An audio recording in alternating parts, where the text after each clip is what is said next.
Hey, Raider Nation, how are you guys doing? Welcome to another great episode of the UnPhiltered Truth.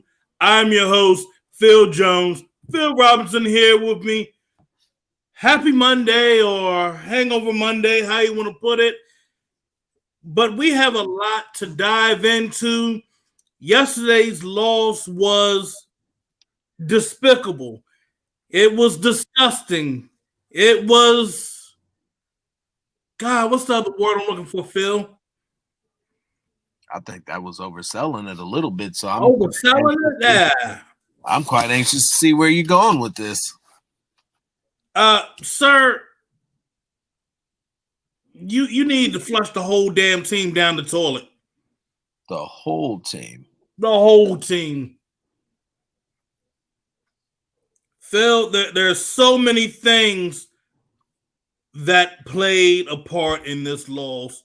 We can point the fingers, yes, absolutely, but there are so many people that are out of place on that defense, and it doesn't make any damn sense. And here we are in year 3 under this scheme, and I'm gonna tell you, ladies and gentlemen, this scheme needs to go away. Year 3, week 7, and fresh off a bye week. None of that makes any damn sense for players being out of position, not knowing what's going on, where to line up, who to defend, and how. So I went back. I'm on all 22 right now, and I'm just gonna say this right here and there. First drive looked good. That one play Brady was pissed off about, that he missed Gronkowski. Damn. That should have been swatted and should have been incomplete. But the lack of power and strength that we're getting from our defensive line it's atrocious. Phil, I'm looking back at it, and I see Malik Collins getting pancaked he's already on his knees. I'm seeing Max he's trying to get through, but it ain't enough. And then you look at the left side where you have Farrell and you have Hankins. There's no presence. And because there's no presence, I'm just like, how can they even get anything done? We go to that second series, Phil. I'm going to say it again. I'm going to scream it. I'm going to pull my hair out. Nicholas Morrow has no business being out there as a coverage linebacker. Only if you truly need it. And I'm going to say this. You do not truly need it if you have Kwiatkowski out there and Littleton. There's no need for him to even be out there. It's like he's like a lost child in the store. He bit on that play to Gronkowski again on that drive where they went hurry up offense. They decided, oh, you know what?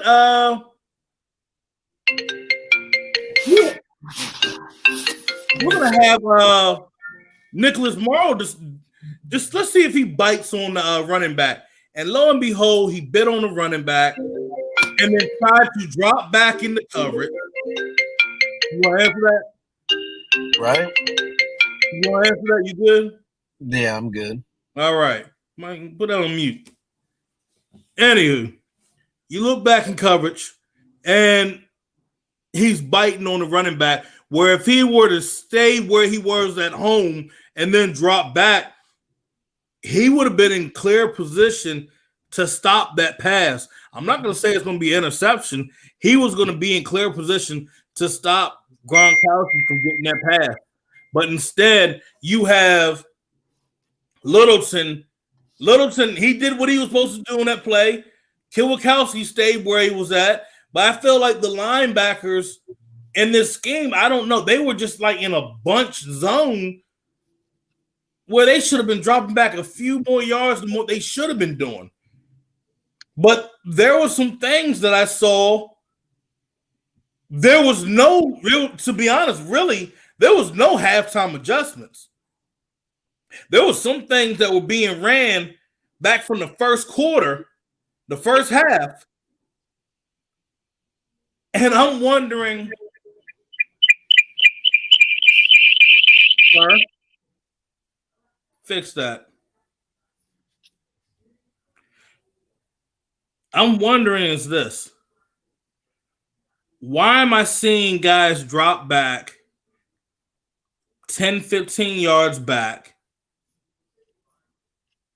And that was on the play. Gronkowski got about 3 yards. They ended up coming up on him, stopping the play. They went 3 and out. You go back to fourth quarter where you had the 3rd and 13. They dropped back 15 yards.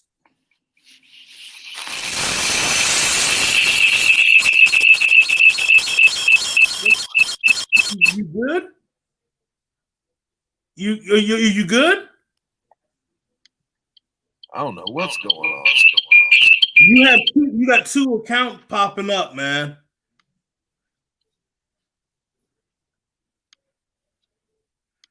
Yeah. You're doing the double. That's what happened. Anywho, let me not get sidetracked on that.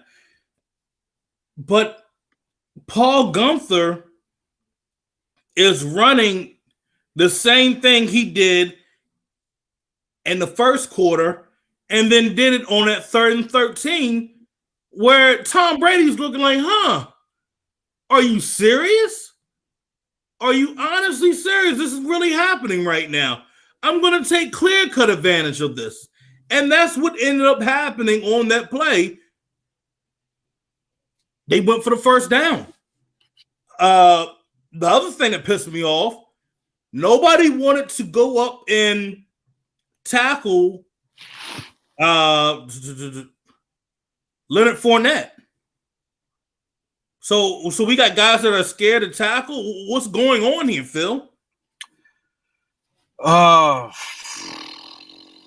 Your guess is as good as mine. I don't understand how it is because you think about all of the things that happened during the bye week, all of the things that happened in the week leading up to the game. And with the exception of Jonathan Abram not being able to practice, not being able to play, the defense was unaffected. I don't know for the life of me why it is that they show up and then just can have a systematic breakdown of absolutely everything defensive that goes on. Like you said earlier, they don't rush, they don't tackle, they don't cover, they don't make adjustments. You can go down a whole list of things and it'll all start with the fact that they don't. And this team is only going to go as far as this defense can hold somebody down long enough for the offense to score again. And they're simply just not doing it. In fact, they're giving up more and more points as weeks progress because they're putting all of their bad habits on tape week after week. Now, Paul Guenther got a pass for the job he did in Kansas City and holding the Chiefs offense down to 8 points in the second half. And we had us all thinking that we turned a corner. We're getting ready to do something. We're coming back. Tampa Bay comes into Las Vegas, and they kick the shit out of them. So Hot Wheels says Abram and Mullen are the only ones who like to tackle. That's real. They are. Kwiatkowski does too. Don't forget about Kwiatkowski. But once you get past that, you got guys that look like they're just going through the motions. Nicholas Morrow is a pass coverage linebacker that can't cover. You don't have a thumper. Eric Harris and Jeff Heath were not the answers back deep. And you saw just how much I wrote an article coming out for Silver and Black today. It should be probably out tomorrow, called Raiders Reality Check. Without Jonathan Abram, this defense has no juice. Got no punch, no bite, no dog. None of that. Wow. You say that right there, but this brings me up to something that I heard over the summertime during training camp, Phil. Shall I play the tape? Please. You got the pieces in place to run the defense the way you want. I do. A lot of times the last couple of years, guys, to be honest with you, you look down your call sheet and say, "Oh, I can't put this guy in that situation and this guy in that situation," and you got to pick and choose your spots during games. But I think with the young talent that we have, the speed that we have, the first thing I notice is we're much faster on defense. We got some good rushers, we got some good cover guys, and that's what you need in this league to be successful. Hey, Paul, So the guys that we have on this team, they're not fast enough. They're not strong. They're not talented enough. They're not talented enough to handle the job. I guess things change when you thought one thing about a set of players, and then 7 weeks in, your defense continues to give up 30 plus a game and has now had a 45 burger dropped on them, inching closer and closer to 50. You begin to second guess yourself. And our defensive coordinator, God bless his soul, is very, very good, very adept at second guessing himself. Well, Phil, here's my thing. Why is it on our players and it's not on our defensive coordinator? Because we can't ever blame the coach. The coach is unfathomable. The coach can do no wrong. All the problem is that these players aren't picking up his scheme. And it goes back to some things that we brought up and something that I've said and will continue to say time and time again. If your players can't understand your scheme, can't learn your scheme, can't execute your scheme is trash. Trash. I mean, you said it best right there. And I'll take it a step further. Not only is your scheme trash, you as a coach are trash as well. If you can't get guys lined up in the right places, if you can't get them to execute and do what they're supposed to, listen, this is all you fucking have to do all day. You are getting paid hundreds of thousands of dollars. The players are getting paid millions of dollars to execute this scheme, to take what you put down on paper to the field and provide and produce results. And if 3 years and 7 weeks in, this is still what we're getting. We're still having a veteran quarterback carve up this defense, sit back like he's got all fucking day to make a sandwich, think about life, think about how he's 43 years old and would like to play till 50 because nobody's fucking touching him all game long. You need to go. No, I mean, you're absolutely right there. It's something that really caught my eye during the presser yesterday. I'm looking for it right now. And Phil, I'm just going to say this. Is this it right here? Yes. This is John Gruden on the defense. If we're going to rush forward, we have to do a lot better than what we did today. Well, yesterday, basically, I'm covering that. If you let Tom Brady stand back there and survey the field, he's still one of the very, very best we had to generate a better rush. So you hear that. We also heard that there were things that they need to see about this defense. And he said right after that presser yesterday, they were going to be looking at it all night and all morning. And Phil, I have the tape from today's presser, with John Gruden. And here's the question. What are they going to do about this defense? John, you said after the game, you guys are taking a look at what you can do to improve the pass rush. What are the things that you guys can do, whether it's personnel or scheme or things that you can do? Well, we're not going to get into that publicly, Josh, but we're going to try to get the best four out there that we can, number one. Whether it involves more blitzing, we'll see. Who goes inside, who goes outside, who's on the left side, who's on the right side, what stunts we call, what blitzes we call. Everything is on the table. We've been meeting since very early in the morning, and we're going to play better on defense. I'm determined to make. He's determined to make changes happen.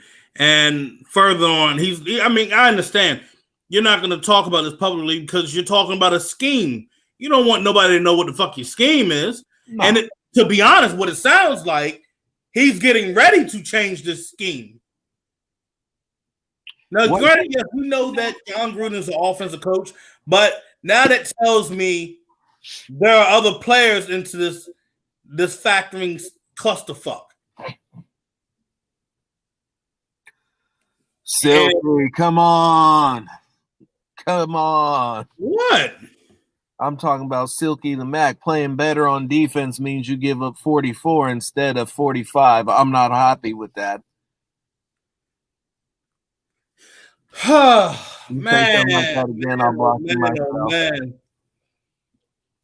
See, here's the thing, and I'm going to let everybody know. I'm reading everybody's comments right now, and I'm going to just let you guys know, yes, all gas, no brakes. Yeah, you damn right, fam.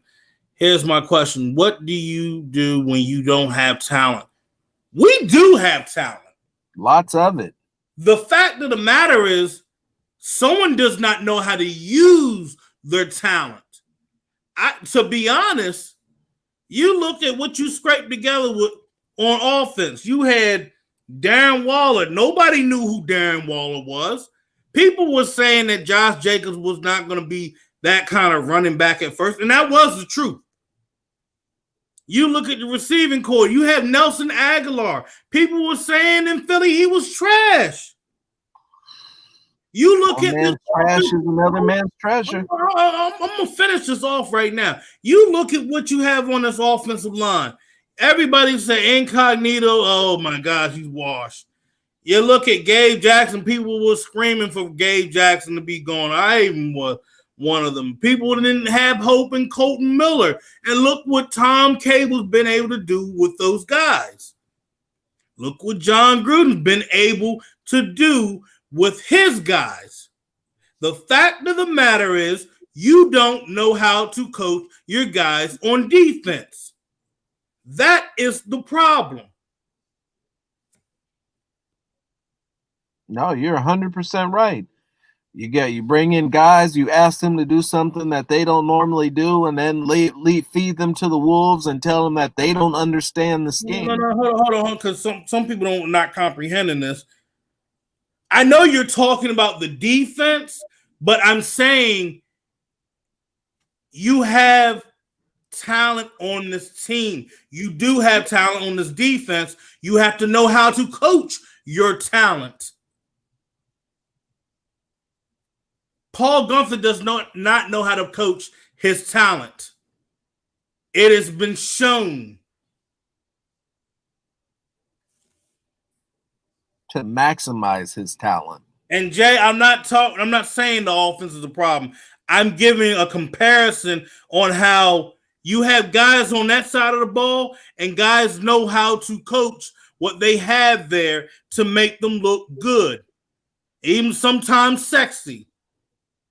But if your scheme ain't working, you have a blocking scheme, you got an offensive, you have an offensive scheme, you got a defensive scheme. If your defensive scheme ain't working, it ain't worth shit, you ain't gonna get nothing done. It's gonna look like hot turd shit. It's gonna look like baby mush. The shit that some of you new parents have to wipe every damn day. So you have one side doing their job. Shit, even special teams is doing their job. So you got three out of 4 that is doing the job. If you don't have everybody in sync, you're gonna be struggling. I'm sorry, Phil, I'm taking too much, but I gotta get this off my chest, man. I truly am, because I know you ready to speak and light that fire out too, brother. Let me get 5 more seconds and then light it up, brother. Light it up. Because I'm saying this. It's one team, one goal, ladies and gentlemen. When one falls, we all fall.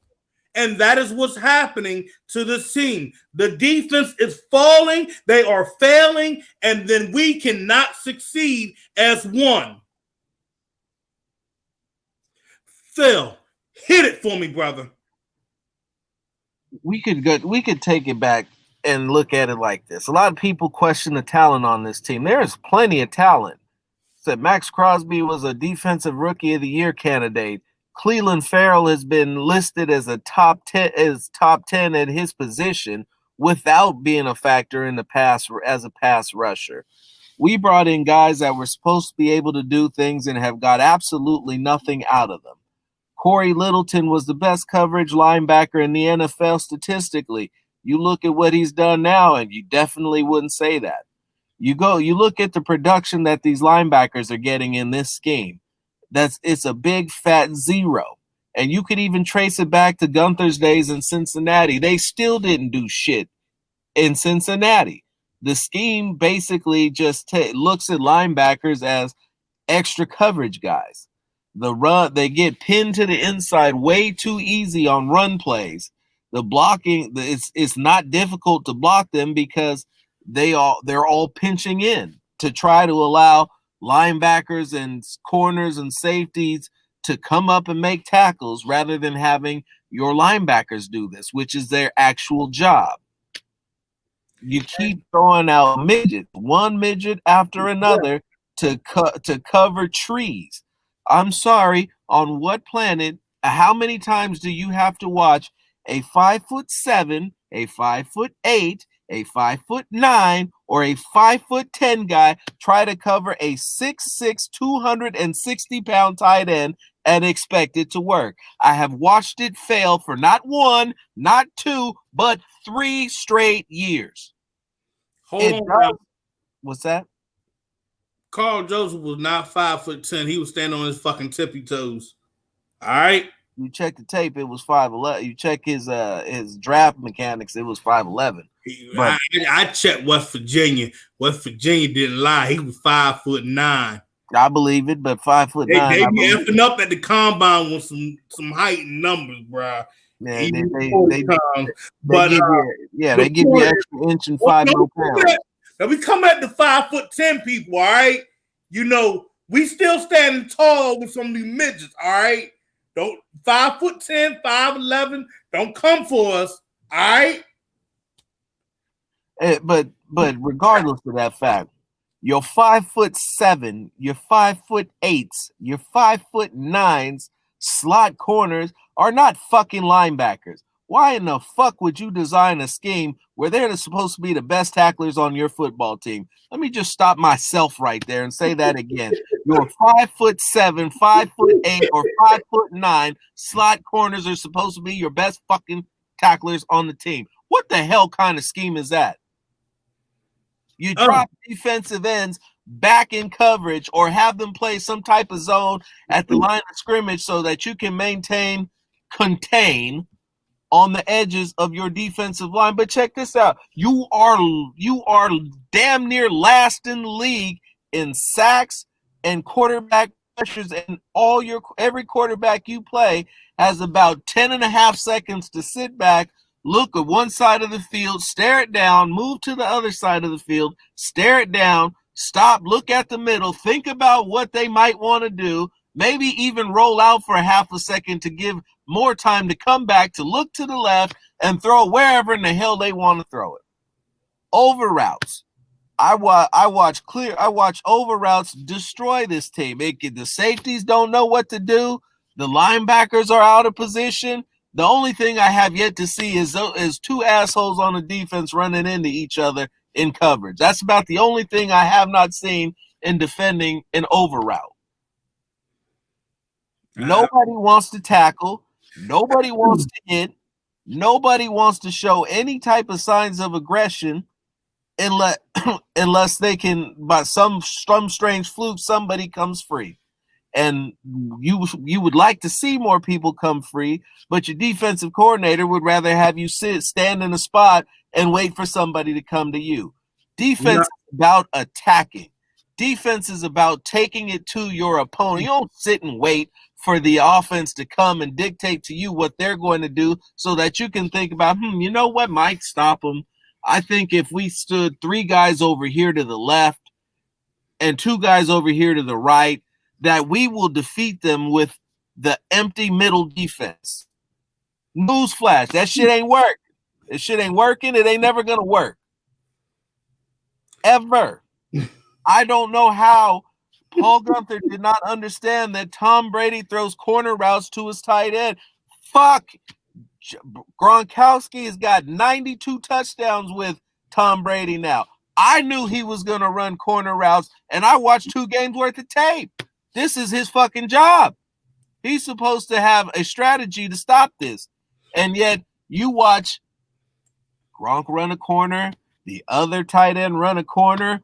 Yeah. Up until the time that Trayvon Mullen realized what it is that they were doing and dropped back enough to save a touchdown, because the only person on the field who was using their fucking brain was Mullen. And speaking of he had big shoes to fill, trying to get guys on the back end of that defense in place. Not having Abrams really did hurt.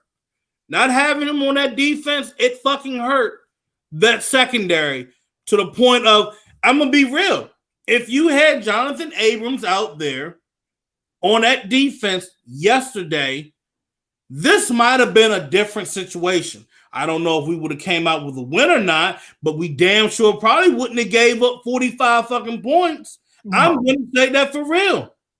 So at this point, hold on. So at this point, would you say that Jonathan Abram being out there is good for saving 15 points off the board? Because when he's out there, they on average they give up 30 points a game. Without him, they gave up I'm going to say that right there. That's why I have my beef with Fat Boy right now. But another thing with this defense, I'm going to, oh my God. Since we're talking about midget corners, I'm going to fuck off. And they can come fight me. No, you know what? One won't come out to the DMV because he already got challenged by one of my boys to come out to DC, and he damn sure ain't coming out. Who that? Nevin Lawson? Nevin Lawson already got look. That's why I call him he's the poor man's DJ Hayden. Nevin Lawson is the poor man's DJ Hayden. I said it. At me. I don't care. That man got decimated yesterday. Not once, not twice, but 3 fucking times. Scotty Miller. Who the fuck is Scotty Miller? Scotty Miller. Scotty didn't know. Scotty didn't know he could burn Nevin Lawson. I'm like, shit. Why are you still in your back pedal? And Scotty done just blew right past you. Scotty had about over 100 yards receiving. Y'all made Tom Brady look like the God again. The GOAT. No, not even the GOAT. The God. Y'all had the poor man's Julian Edelman fuck shit up against them. And Scotty didn't know, bruh. Scotty didn't know. First off, why the hell did Paul Guenther have Nevin Lawson lined up with Gronkowski? First off, why don't you send that 6'3" motherfucker you drafted last year? excuse me, no beef with Isaiah Johnson, but you sent the 6'3" mofo, have him cover Mr. Gronkowski. There would have been a fighting chance, especially on the outside. And so my whole thing, and I'm not done. I'm not done. Oh, LaMarcus Joyner, bring that ass over here. You may have looked good on a couple plays near the end of the game where you were solid on run defense because they sent you on a blitz. Whoop the freaking do. But you in coverage, you look sad and pathetic. And the mofo that was running around here saying that LaMarcus Joyner is a beast, who was talking to my boy Johnny Pham, boy, you need to go to timeout. Go back to the kitchen, my friend. You know nothing about football. If you watch the Rams play when LaMarcus Joyner was there, he was trash in the slot. He was better playing on the back end at safety. For the love of God, you have LaMarcus Joyner get his ass cooked by Scotty Miller. Scotty Miller had his ass running like a fucking tired ass horse. You ever seen a motherfucker that be running the suicides near the end of practice and they tired as shit? Mouth open, hands on their hips. No. He was running like you talking about that slow motion? Shit. He had my man head bobbing and shit. He had him blown out like he had him look like Martin Lawrence running down court. I said, LaMarcus Joyner looked like a 40-year-old man trying to chase a damn 19-year-old. That looked sad and pathetic. He has no business being in the slot anymore. Get his ass out of here. Because you know what? I'm marking him as trash. I'm not even... Y'all know we don't sugarcoat this shit. It's sad and pathetic to see this man get paid all this money and look like hot shit in the slot. He has no business being there. It's even sadder to see. It's even sadder to see that man play that badly for year after year after year, and know that we can't get another slot corner in to come and beef up that position because he's got Paul Guenther's loyalty. Paul Guenther loves LaMarcus Joyner. Will tell every free agent, nope, the slot is off limits. That's LaMarcus right there. I'm gonna get it off my chest. That is why we weren't able to get certain secondary members on this team. Because of that bullshit fiasco of saying we're gonna keep LaMarcus Joyner in the slot. Why do you think Chris Harris didn't come? Why do you think Jones probably didn't come? Why I can name all these damn corners off the bat. Why do you think Darius Slay probably didn't come either? Early, some parts maybe were money reasons, but majority, nobody wants to play for Paul Guenther. If we look at everybody from Cincinnati right now, do you see them screaming, saying they want to come play for Paul Guenther and the Raiders? The only person that came in and played for the Raiders was Vontaze Burfict because nobody else was picking his ass up because he was a ticking time bomb away from being banned from the NFL. He was one hit away from getting banned from the NFL. And, well, he didn't get banned. He got suspended. But the fact of the matter is, name any Bengals players that wanted to come over there and play for him. The only ones that really, it was the washed up ones that came. Leon Hall looked like he was about to die on that field. He looked like he was about 55 years old on the damn field. Vontaze Burfict had his legs, ankles broken by Kirk Cousins on a bootleg. And don't let me ever speak about Reggie Nelson. Trash. Phil, I need to breathe. Just talk, bro. Woosah, you got to hit your pressure points right here and get you say your woosahs, Cap. Say your woosahs. Woosah. I'm gonna say while we're breathing, we're gonna switch gears and we're gonna talk about this offense. Where's Josh Jacobs been? Josh Jacobs has yet to run for 100 yards. Josh Jacobs is currently splitting carries now with Devontae Booker. Josh Jacobs was actually outrushed by Jalen Richard against the Buccaneers. Josh Jacobs has been a non-factor since the first game of the season. Probably I'll be generous and give him the second.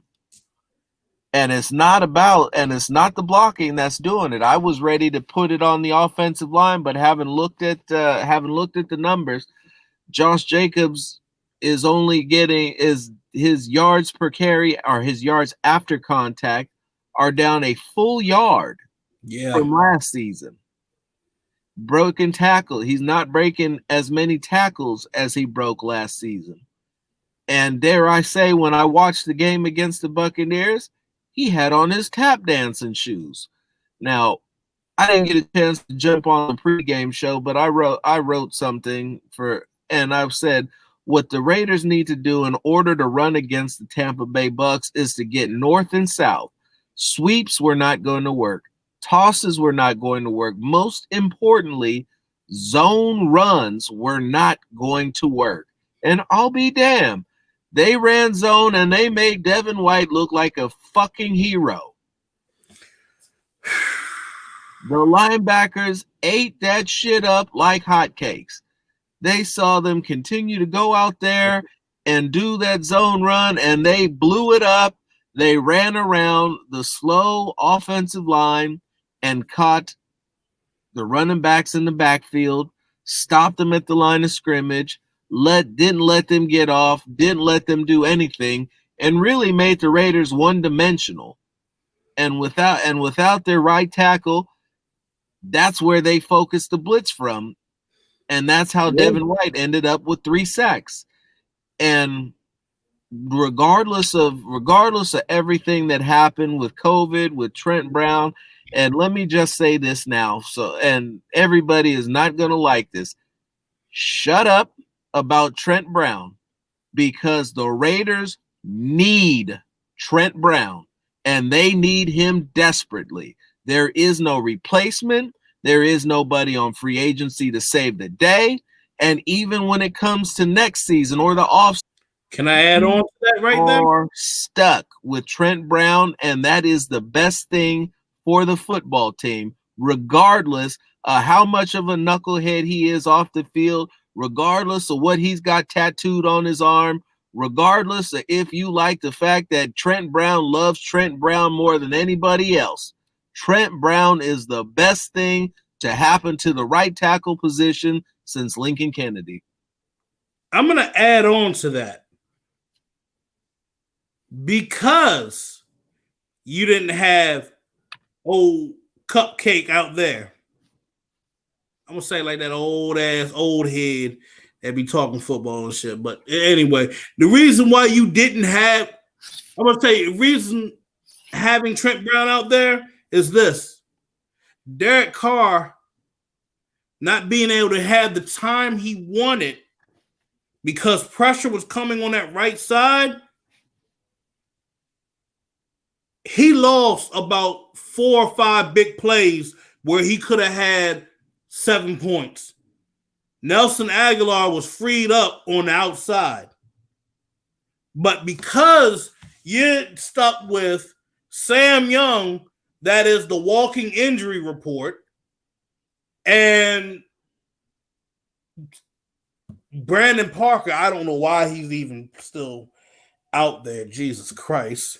Because they had nobody else. Literally, nobody else. Beforehand, before the shit happened with Gabe, you should have kicked Good to the right and brought Simpson right inside for the left. You could have did it like that. Didn't have any faith in Simpson to slow down Sue. Sue wasn't that much of a problem, in my opinion. I went back and looked. No, he wasn't. He didn't get it done, but they were. It was McClendon that was more the problem, and he was more lined up between the A gap between Hudson and Jackson. He was more the problem, but Derek Carr does need Trent Brown. Y'all need to talk it out instead of having other folks speak for you. Derek, you are supposed to be the leader of this team. You need to talk to your boy that's protecting you. You need to get your O-line together. Y'all need to sit down and y'all got to get this shit going, because the fact of the matter is you do need him. Screw what Josh Dubrow said about, having Trent Brown out there. They're not scoring enough points. Or when he's not out there, they're scoring a lot of points. Screw that. Because people are figuring out, oh shit, Trent Brown, that big giant wall's not there. We can just bust on through. So I'm going to tell you this. The Raiders effed up when they traded David Sharp. David Sharp was an option to hold on to. But looking at the line, y'all better be on. I'm gonna say two things.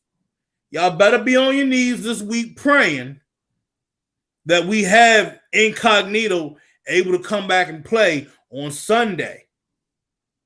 You better be on your knees praying that Trent Brown gets it together, because that's the only way you're going to see 100 yards again with Josh Jacobs right now.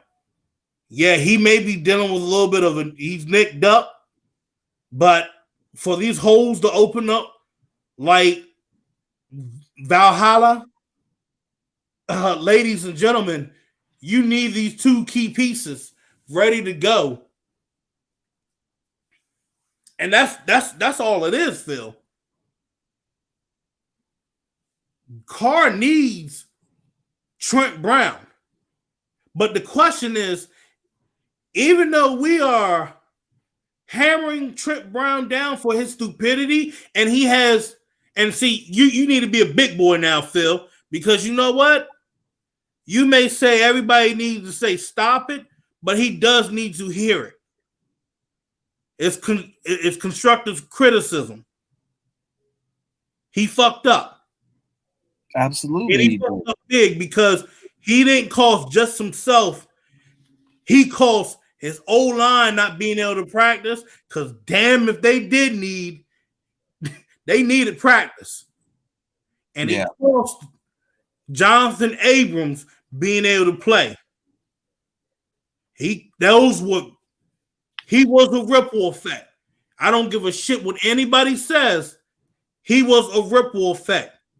You ever hear about how scientists talk about shit in time? Oh, you step on that butterfly, it affected everything all around.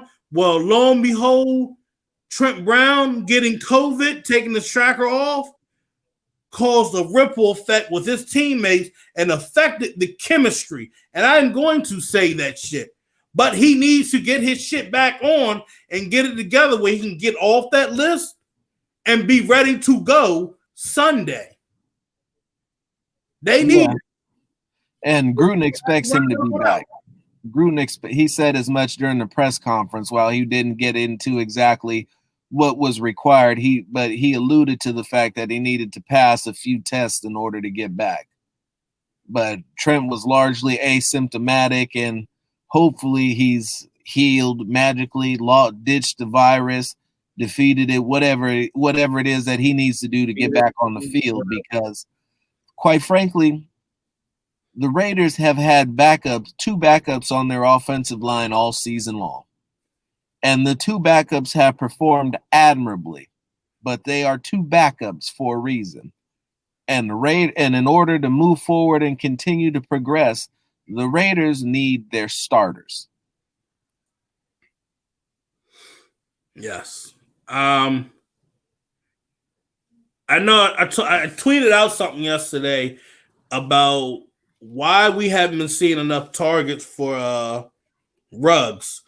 Well, one, he was being shadowed a good heavy amount of times, but there were some times that I felt like there could have been a readjustment on the route where he's going to look as a rookie. I understand you're going through things, you're going through your little growing pains with route running and whatnot, but we brought you in to be that target. You see it too? No, bro. Derek Carr cannot hit Henry Ruggs to save his life. If Henry Ruggs is running further than 10 yards. I know that. I was talking about inside. I was talking about certain inside routes. I wasn't talking about going deep, bro. I wasn't talking about that yet. Yeah, you're absolutely right. Phil, the timing's off. Off doesn't even quite say it.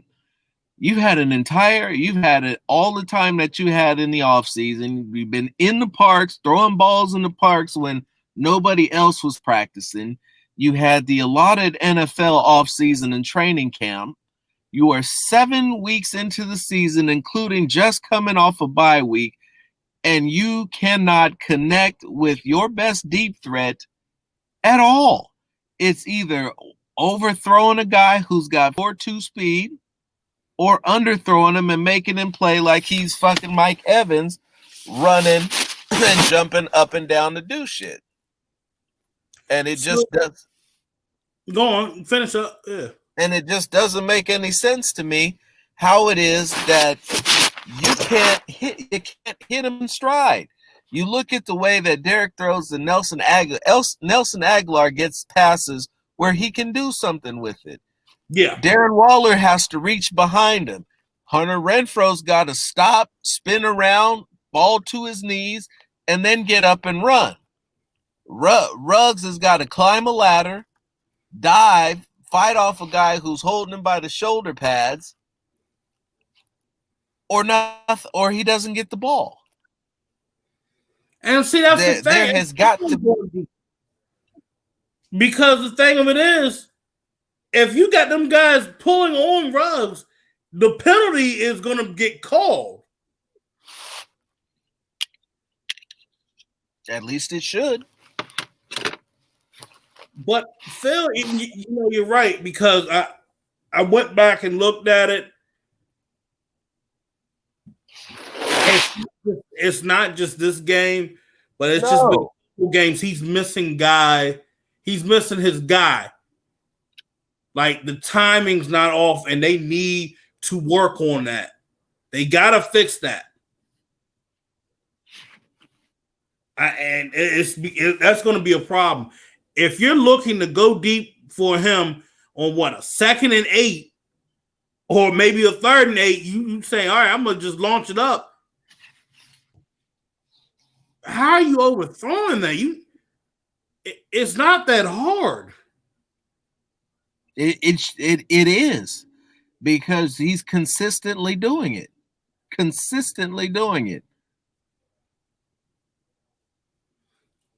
Something's gotta be fixed on that.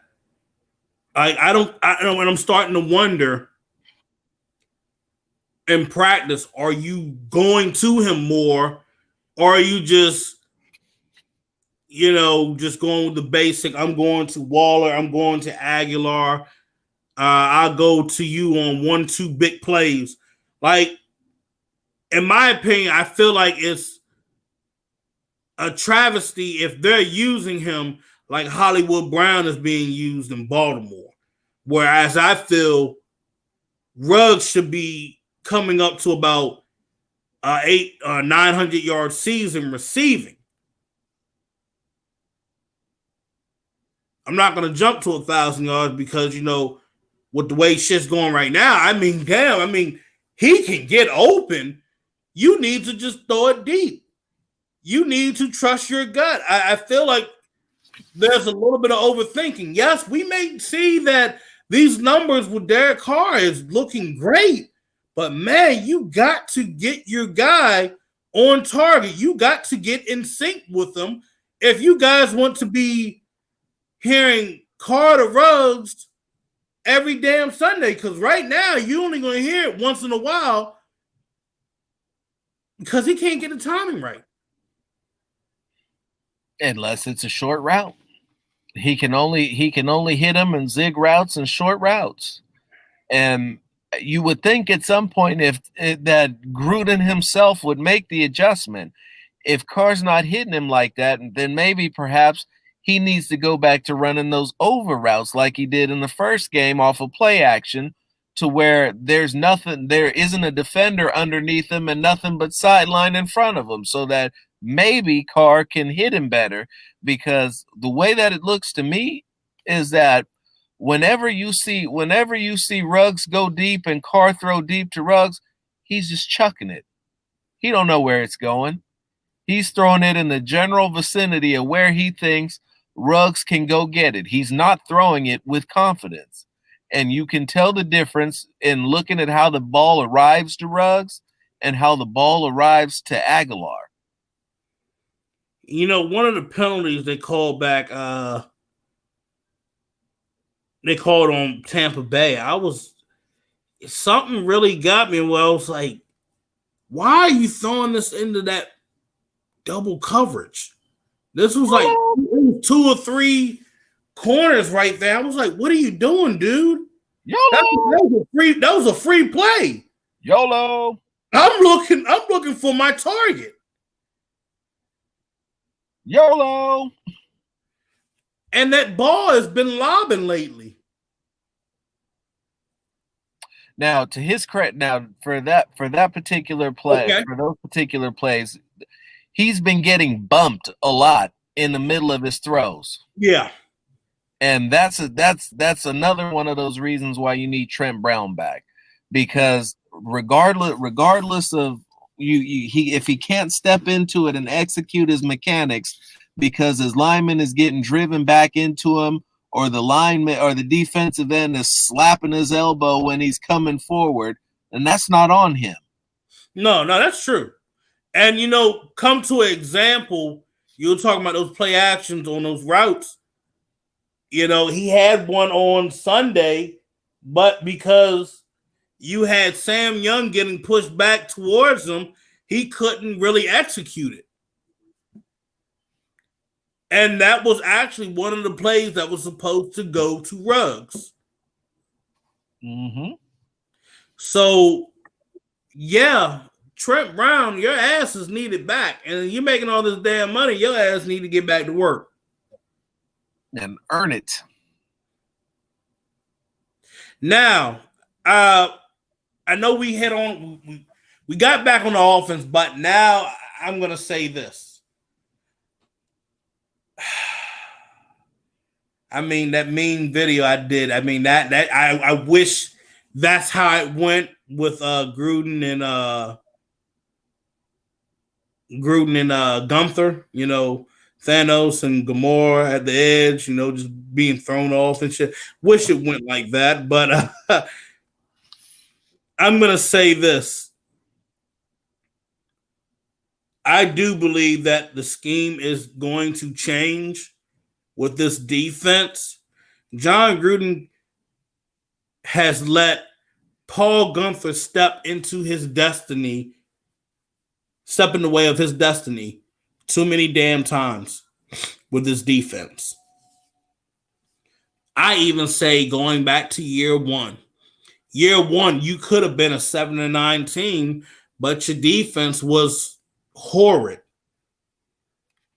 You could have been a playoff team last year, but you know, one of the reasons your defense was horrid, even though the up and downs were going on the offense last year, they still would have been in the playoffs.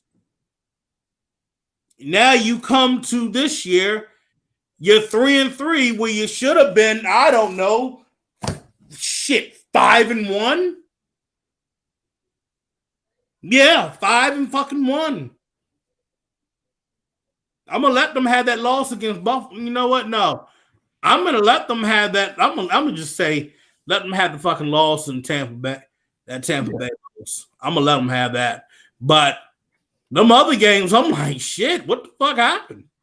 They're all winnable games. All games that should have been won. Got their ass smacked. Too many times. If I'm Gruden, too many times you have stepped in my way of trying to achieve my destiny because of your shit ass defense. And I really do feel that Rod Marinelli is going to be handling play calling with this defense. You don't just bring Rod Marinelli. Come on, ladies and gentlemen, think. You're looking at Rod Marinelli that coached the Dallas Cowboys defense, and they have been top 10, top 15 since he's taking over, since he had taken over that defense. And look at the defense now in Dallas. Phil, that defense is trash. It's terrible. Mike Nolan getting his ass kicked by Tabasco sauce. It's actually, wow. You know what? Just for that, I'm gonna put myself in timeout on that one. Yeah, I'm gonna walk away on that one. Go walk away and sit this one out. Talking about the Dallas defense has been terrible. In fact, the Dallas defense is probably one of the few defenses that is actually worse than ours. So a question was asked by Mikey G. What coach would be able to make this team better? That's a very easy answer. A coach that is able to take the talent that is on this roster and make something of it. Coaching is about one of two things. It's about being able to knowing when to communicate your scheme and teach it, and when to scrap it and to go with what works best for your players. This is not a team that should be a nickel all the time. They have linebackers on this team. They have real linebackers on this team that are capable of playing like linebackers. They have guys who can blitz. They have guys who can penetrate if you don't ask them to stop and hold at the line of scrimmage to keep contained. Yeah. They do have, I'm not going to lie, they do have some dead weight on there, and I'm looking at Arden Key. Now, you made a statement about how the defense didn't need anything. All they needed was already on this defense, and you ain't contributed nothing. Absolutely zero. Hold up. You coming at Arden Key again? God dang. You know what? Since some of you guys are stat fans and all that shit, I'm going to give y'all a perfect stat. Because y'all be like, we need Arden Key out there, boy. We need Arden Key out there. Y'all want Arden Key? I give y'all Arden fucking Key. And how many games we played, Phil? 6 games? 6, excuse me, yes. 6 games. Arden Key got 3 fucking tackles. How many sacks, Phil? How many pressures? How many? Oh, y'all want to know the exact pressures? I believe it's the one that the NFL uses, the league professionally. I go on and pull through that. He has 1 tackle for loss. He has 2 quarterback hits. But you said pressures. Pressures. He has 4. 4, ladies and gentlemen. So that's what, about 8/10 of a pressure per game? Yeah. 3 tackles, not even a half a tackle a game. Dog, it's bad. Okay, it is bad. And that's supposed to be the speed rush that they needed so desperately. Speed rush shit. I looked at him trying to rush fucking Tom Brady. Tom Brady literally went and made a fucking avocado smoothie and just wondered, you gonna come hit me or what? I'm gonna tell you this. The one mofo that put fear in Tom Brady's eyes was Maurice Hurst. Why are you giving Maurice Hurst only 31 snaps, but you continue to give this massive amount of snaps to Collins, to Farrell? I mean, Farrell, it's like, what's weird with Farrell, this what gets me. Farrell show up in that first and second series, first quarter, and then Farrell just disappears. Farrell only got his snap count was in the 30s. He played less than 50% of the defensive snaps. So that's what it was. Yeah, you're taking your best guys off the field. That's great coaching. That's a bang-up job. You don't play your most productive lineman. You're set. The guy whose PFF is fawning over and saying he's finally playing with an impact, let's take him off the field too. And let's continue to trot out the guys who are making no impact, producing nothing. And let's rock with them for the majority. And then the other thing we're going to do is we're going to leave Max out there all game long. Oh, man, that's not even working right now. And, you know, all game long. And Max is, and I'll say this about Max. Max needs to pick up his run defense and hold his contain much better than he's been doing, because he's been selling out on the edge and crashing hard, and all he does is crash hard. And the running game has went right around him for big gains nearly every time he does it. He's not beating the double teams, and he's struggling. He got his sacks predominantly against Cam Newton, and has been a relative non-factor against everybody else, because quarterback Tom Brady. Because Crosby is now what Khalil Mack used to be. Crosby is the only guy that the offense has to game plan for. See, Phil, I'm going to say this right here. You know, we come at Cleveland Farrell a lot. So he's about, he's about to match his hurries from what he had back in 19. He has 6 in the season. He's already matched what he has in knockdowns, and that's 2 already. He has 8 pressures, 14 tackles, and he has 0, I repeat, 0 missed tackles this season. But yet he can't see more than 50% of the snap count. Now his snaps, wow. And you know, it's just, yeah, he's only looking at 65%.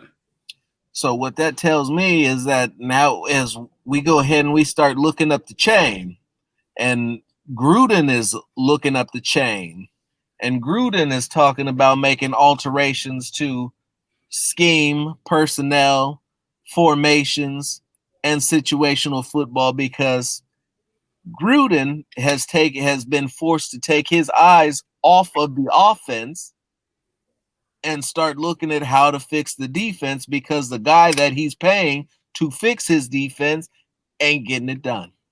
So let's see with Max. 4 sacks, 13 tackles, only 7 solo tackles. He has 5 quarterback hits, 5 tackles for losses. So, you know, he's doing good, but it's not really like everybody like really seeing it. But, you know, I'm always seeing that our edge rushers are dropping back in the coverage, and they are giving up a completion for about 2 yards, 3 yards, 9 yards and shit. And I'm like, they had no business dropping back in the coverage. have them rush the damn quarterback. He has 4 hurries, 1 quarterback knockdown, 9 pressures, 13 combined tackles. But here's the killer here. Crosby's missing tackles. A lot leads the team in missed tackles. No, he does not. He has 5 missed tackles. Where did you get your numbers from? Oh, that's what y'all not. Pro Football Reference. That's the legit spot. I got something different from there. Trust me. I'll sit up in here and refute so many things against people. It's not even funny, man. But I want to see this real quick and before we wrap up. This with Abrams. Let me see. See if I can pull him up real quick because I'm gonna tell you this. He is a difference maker. Just by being on the field. He has an interception. He has 3 pass defense, he has a fumble recovery. He has 28 tackles. Most likely probably leading the team. He has 2 quarterback hits, 2 tackles for losses. We go and look at pass coverage. Wow. He's allowing 66.7 in completions. Guess what his passing rating is, Phil? Shit. No, he's allowing a 54.9 passing rating in coverage. That's pretty good. That's not pretty good. That's fucking good. That's especially in this defense with the way that he's asked to cover. Because one of the things that, especially in this defense, we have to stop and look at how many times he's not playing man. So whenever it is that he's getting charged with these passes in his vicinity, it's because he's playing zone, and it's because the quarterback is leading the receiver into his area or leading him away from Abrams. The only thing that is really hurting Jonathan Abrams is the missed tackles. He leads with 7. It's at open field that usually gets him. And he's got to work on cutting that down. He needs to find a way to reduce that or keep that number down at 7. But coverage-wise, Jonathan Abram, ladies and gentlemen, is really a big help. Like first-round pick safety in every sense of the word. Difference maker, hitter, coverer, run supporter, all-around game, and brings the juice. A guy that the defense looks to lead. No, that's true. But I'm going to tell you this.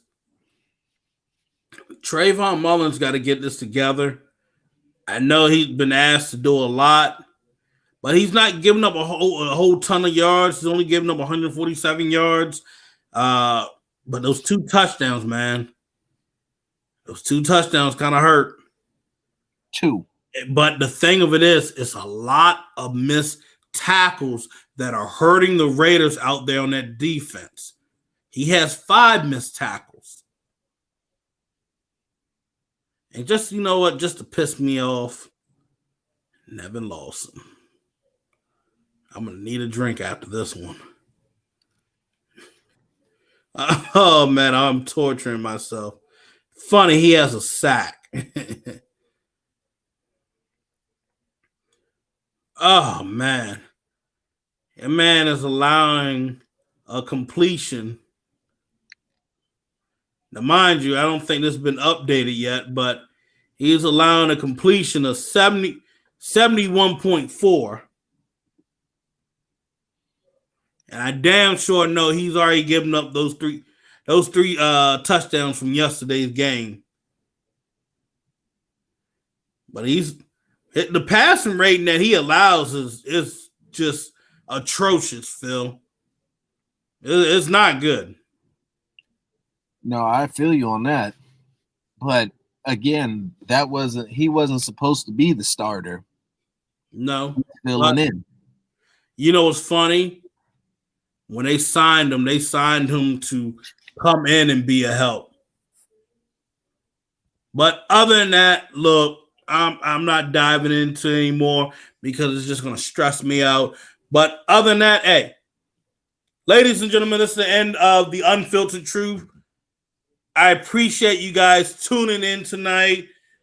It was a hard loss. We're going and handle over the weekend. We'll handle Halloween weekend. We'll handle Cleveland. We'll have the pregame show ready for you guys to watch. Remember, if you missed the show, you guys can recap the show on our YouTube page. Go on and subscribe to the Unfiltered Truth. You can go recap it on our iSports Sports Radio page for Facebook. Give them a follow. You can recap our show. You can recap the show on my Periscope. Follow me at Phil Jones NFL on Twitter. Follow Phil Robinson III on Twitter at that name right there. Just put it all one word together. You'll find him. And then look for his articles for Silver and Black Today. They are top notch. They've been a hot commodity for everybody. I've been seeing a lot of folks around the league been looking to read his articles, and it's been on point. So if they're reading it, you should read it. Trust me. You're getting knowledgeable information here. But other than that, you guys take care. God bless. Enjoy the rest of your evening. I'll be on Twitter putting up film. And as always, go Raiders. All right.